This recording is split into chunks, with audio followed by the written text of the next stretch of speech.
Welcome to Tenor Tech, where I solve the problems you didn't even know you had. You start by preparing both devices, Xbox and PC. Put the console into developer mode to allow alternative apps and make sure system updates are applied. On the PC, enable Remote Desktop or the Xbox app so Windows sessions can be accessed.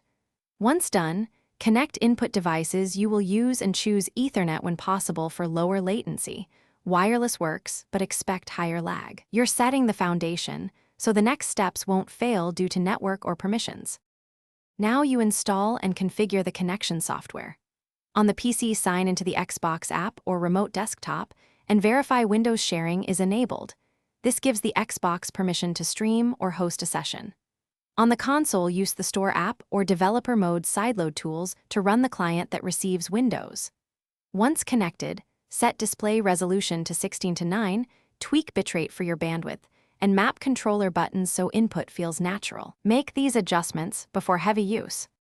Finally, connect and validate the Windows experience on your Xbox.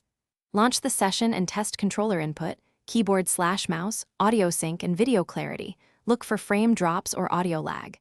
If performance is poor, reduce streaming bitrate or resolution, close background PC apps, and prefer Ethernet over Wi-Fi.